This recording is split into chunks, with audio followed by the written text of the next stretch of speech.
Welcome, Taurus. Welcome to your reading. I'm going to get information for you from my crystal ball as well as from tarot cards, and I'll finish up your extraordinary reading with more information from an oracle deck I set out for you. So let's begin. What information, please, do I have for Taurus that Taurus needs to know? What messages do we have for Taurus, please? What message? Okay, thank you. So Taurus, the image in my crystal ball, it represents you, and around you are all these different word games. Like I'm seeing Scrabble, I'm seeing crossword puzzles, and then there's a third word game. I think it's called Sudoku, I'm not sure, but it's a third word game. And the message that is for you, Taurus, around this crystal ball image in my crystal ball is that there's a person that you know that is playing word games with you. And in the message, it doesn't mean like the literal word board games that we just saw, like the crossword and something. It means like they are misrepresenting themselves. The words that they say to you are not what their actions meet. Their actions are not matching their words. They're playing word games with you, okay? Now, this is a general reading, so please take what resonates with you and leave behind what doesn't. There are two groups of you Taurians that this message refers to. The first group of you are single. The second group of you, this is going to show up or is showing up already in your career or business or a job. So let's start with the first group of you. You're single and you're dating. There's someone that you're dating or you're about to meet who's misrepresenting themselves. Like they're saying they're one person, but they're not that person. Here's a general example, okay? You're on a dating app and you're scrolling and you see this profile that intrigues you because this person skis and you ski as well. So you're thinking to yourself, oh, they ski. We have some other things in common. Let me swipe on them and we can go on a date. Fast forward the narrative, you go on a date with this person and you're talking, you're having a good time, and then you ask them, hey, you know, on your profile, you wrote that you ski. I love to ski too. Where do you go skiing? And then the person says, oh yeah, I love to ski, but I haven't skied in 10 years. Okay, thud.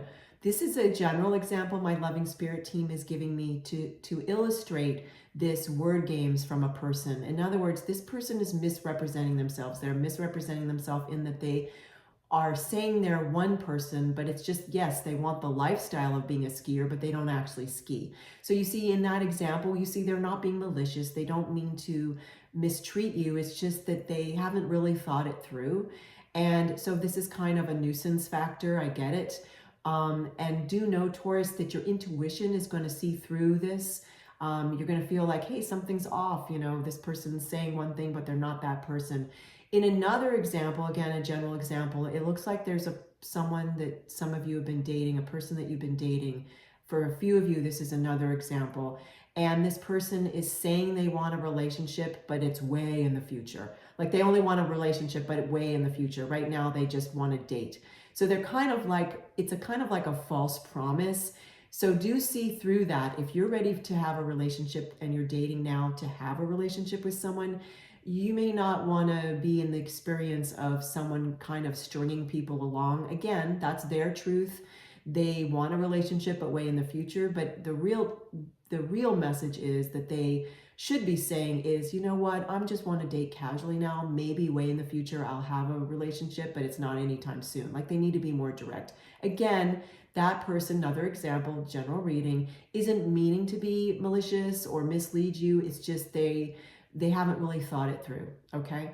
Now let's go on. Before we go to the tarot cards and oracle deck, let me get the more information for the second group of you, Taurus, where this is showing up, someone playing word games with you in your career. There is someone who's been giving false promises for a few of you, or many of you in some instances, where when you were hired, they're like, oh yeah, in X amount of months, you're going to get a raise, you'll get a new title, there's so many opportunities, yada, yada, yada. Now, months later, maybe for some of you a couple of years, because this is a general reading, nothing's appeared, and you keep feeling like you're getting strung along. This person is more aware that they're giving false promises, or they are rather aware. They are aware that they're giving false promises, but they feel, hey, listen, I'm getting strung along from my boss. I'm just now having to do the same thing with my employees. So they feel like that it's kind of like what they have to do. They don't mean to be misleading you. they know they are. Like, they don't know when a opportunity is going to come up. Actually, they don't know when a raise is going to be possible because their boss doesn't either. So that's for the second group of you, Taurus, that someone in your life is giving you word games where their actions are not matching their words. Okay, do know, Taurus, that there's a lot of light around this, meaning it's a very good message, and the reason is that your intuition is going to see through all of this. You've been feeling, if this is already showing up in your life, that something's off with this person. Like, hey, they've said one thing, they're not that. Or, hey, they said they'll do this, but they haven't, and they've given them some chances. So know that your intuition will see through this. And if this hasn't shown up in your life and it does later on, you will see through it, because why? One of your recent life lessons has been to lean into your intuition more, to learn more about your intuition. So you see, there's not just a silver lining in this, there's a huge gold lining, okay? So this is actually really great news. It really is, actually, because it's helping you lean into your intuition more, which has been a life lesson that's been very important for you. It's important for everyone. It's just that it's showing up more recently for you, okay, Taurus? Let's get some tarot cards for you now. Thank you. Thank you. What other information do we have for Taurus, please? What other information? Oh, wow. Yes, this card. I said, oh, wow, because it happened so quickly that a card went, oh, yeah. 5 of Cups. Oh, Taurus. So you've been feeling like you've been left out in the cold. You've been feeling like, you know, I'm really straightforward. Why can't other people be straightforward? I'm a person of my word. I don't misinterpret. How do I say this? I don't put something down in my dating profile. I don't type anything into my dating profile that's not accurate or up to date. Why do some other people? Or in business, I'm really straightforward. I say to people what's going on. I don't mislead them.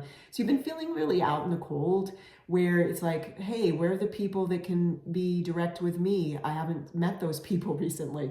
I'm not laughing because I think it's funny. I'm trying to let out that energy because it feels heavy and I don't want you to feel that. But do know, Taurus, this is shifting, okay? You're going to navigate this perfectly. If this is showing up in your life, someone playing word games, whether it's now or it's going to show up soon, you're going to navigate it, and you're going to do beautifully, as you always do, okay? Because you're excellent with navigating unique situations, especially in terms of communication. Okay, let's get more information. More information, please. Oh, thank you. For Taurus, I was going to say more information. Ah, yes, absolutely. The High Priestess couldn't be more specific to what I just shared. This is the High Priestess. This is you leaning into your intuition. And look at the energy of this beautiful card. This High Priestess is really, I just want to hold this so you can really see it. This High Priestess is really feeling fabulous, really feeling great about things. Even though this is a divine feminine, should you be a divine masculine, make it you. And if you don't go by either gender, make this non-gender, because this is representing you. It's a major arcana, very powerful. The major arcanas in the art and science of tarot have more energy behind them than a minor arcana. So this really, really is saying to me, like, she's literally walking on water. So you're going to shift out of this. You're going to navigate the situation with this person playing word games. You're going to make the right decision of, how can I navigate this so I can either A, stop dating that person if you're in that group of Taurians, or B, just say to the person really with grace, hey, for example, an example I gave, oh, well, you love to ski, but you haven't skied in 10 years. What's going on? But in a nice, jovial way, right? If you like other qualities about them. And if you're in the business situation, I see that you've already been thinking about, maybe that's not the company to work for, or maybe that person, your colleague, you shouldn't put any weight on what they say to you. And those are just some random examples of how you might solve this, if you will, how you might navigate it. But you will. And because we saw that in the High Priestess, you're gonna, not only are you gonna navigate this well, Taurus, you're gonna be feeling like you're walking on water, figuratively. Let's get through this oracle card that wants to speak to you, and then I will get the companion book and see what, celebrate the little things. Oh, look how sweet this is. Oh, actually sweet. That's funny that I said that, because it's a cupcake with a lot of frosting. Very sweet. So let me get you the companion book, and I'm gonna pick the card back up whilst I read you the passage, Taurus, okay? So let's get this for you. Okay, beautiful. Celebrate the little things. In other words, just before you even start reading, the main message of this Taurus is don't let this nonsense bother you anymore. This person that's been that's been giving you word games and their actions are not matching their words. I know that's frustrating. I know it's disappointing, but you really are to celebrate the little things and to just let this go and first navigate it in your highest good and the best of for everyone involved. And then you're going to be just kind of, I hear you like having a sigh of relief, like just, oh, that's behind me now. So let's read this for you. Celebrate the little things. Part of loving your fabulous self is found in noticing and celebrating the little things. Do not wait for the big milestones or grand adventures. Celebrate the air in your lungs, the flowers blooming in the sidewalk cracks, and the way your heart feels when you hear that one song that really resonates with you. The world is full of wonders, and you are one of them. Put your party hat on and celebrate that truth. Taurus, I love how this is closing up this great reading for you with such positivity, which I felt this whole time for you, with such joy and, as it says, celebrations, and you just enjoying life and you holding on to your personal power and not giving in that and you're not giving away your personal power over to this past or about to be past experience with the person who's been giving you the word games. Okay, so I'm so happy for you, Taurus. Thank you so much for spending time with me, and I will see you soon.